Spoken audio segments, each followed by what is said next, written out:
Welcome to Radio After Rain, where the storms don't get the final say.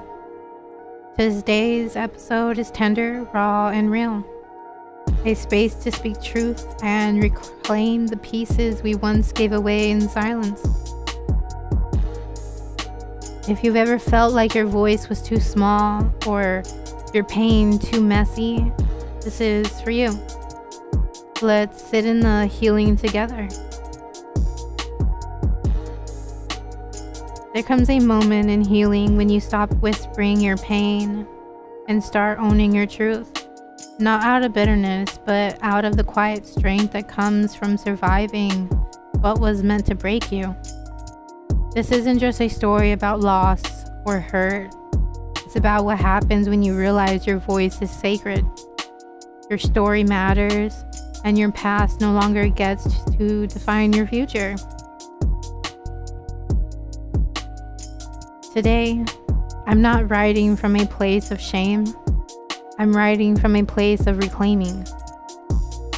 And maybe, just maybe, you'll find a piece of yourself here too.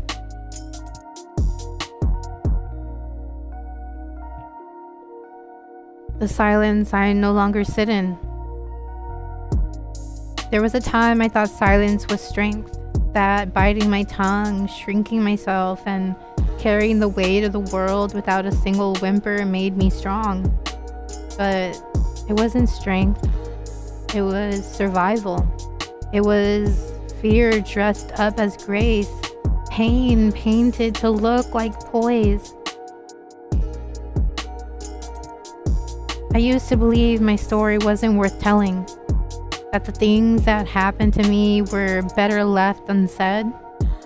But silence has always a way of swallowing you whole. And I got tired of living in a version of myself where my voice didn't matter. The Lord is close to the brokenhearted and saves those who crushed in spirit. Psalms 34:18. I remember praying silently in rooms where no one could hear me. I remember asking God, is this what love is supposed to feel like? I remember the quiet ache of hearing nothing in return.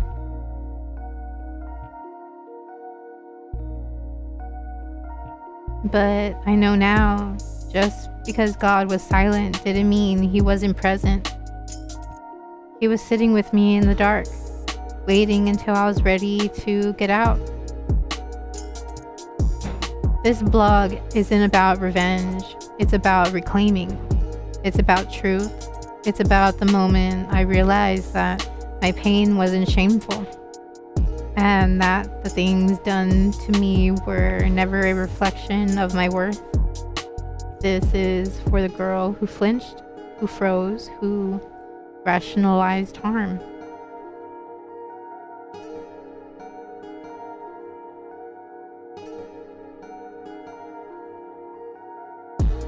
Because love was supposed to be safe, and it wasn't.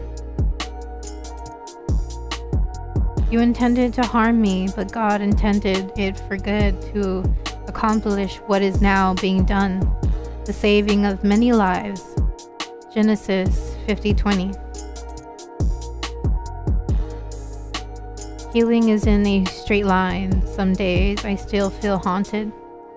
Some mornings I wake up and the air is thick with ghosts of memories I didn't ask for. But then I breathe. I remind myself that I am here, that I am not the version of myself who thought being chosen was worth being broken for.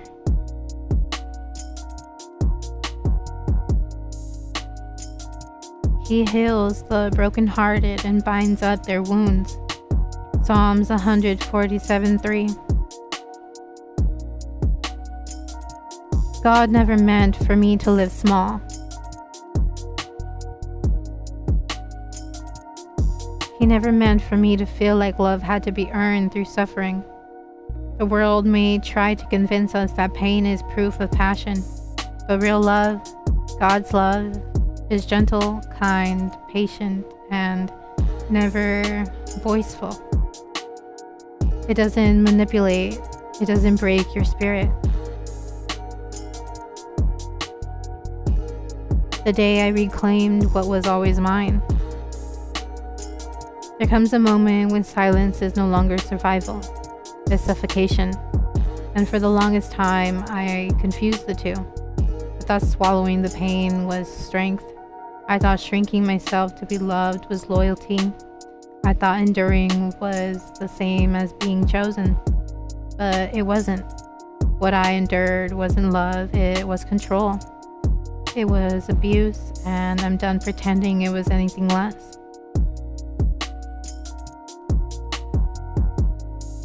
He was my boyfriend. That title alone carried a twisted permission. At least that's what I told myself. He loves me, I'd whisper on the nights I'd cried quietly, trying to wash my face, what never should have been mine to carry. I had convinced myself that if someone says they love you, even when their actions scream otherwise, you stay, you forgive, you bend, you break, rebuild only enough to be broken again. For a long time, I didn't even call it what it was. I didn't even know I could. I didn't know that feeling frozen, feeling forced, and feeling voiceless. Yes, even in the relationship was abuse. I thought because I didn't scream, because I stayed, because I tried to understand him, that I somehow consented to being broken in that way.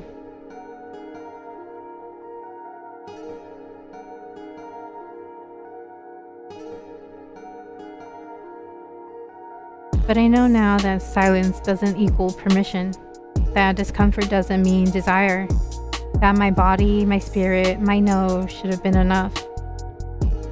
But this isn't about him, not anymore. This is about me, about reclaiming my story from the places I lost it, about returning to that little girl inside who just wanted to be loved without pain, about becoming the woman who realized that love should never feel like fear.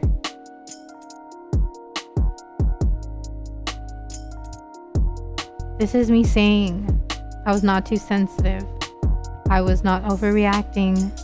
I was not confusing things. I was surviving in a storm that tried to convince me it was just a little rain.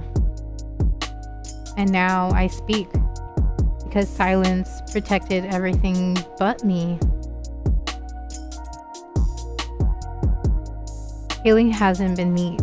It hasn't been linger. There are days where I still ask myself, why did I stay?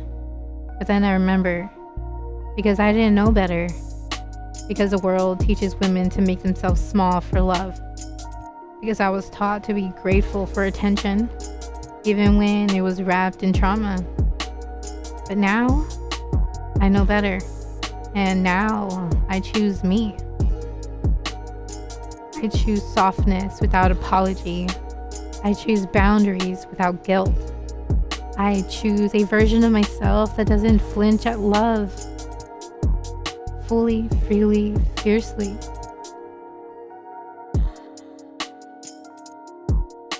To the version of me who endured, thank you for surviving. To the version of me who believed it was love, thank you for holding on. To the version of me who was rising now, welcome home. This isn't just a story about abuse, it's about resurrection.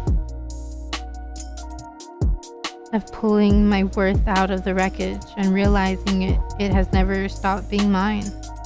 It's about saying no more. Not to love, but to harm dressed as love. To silence disguised as strength.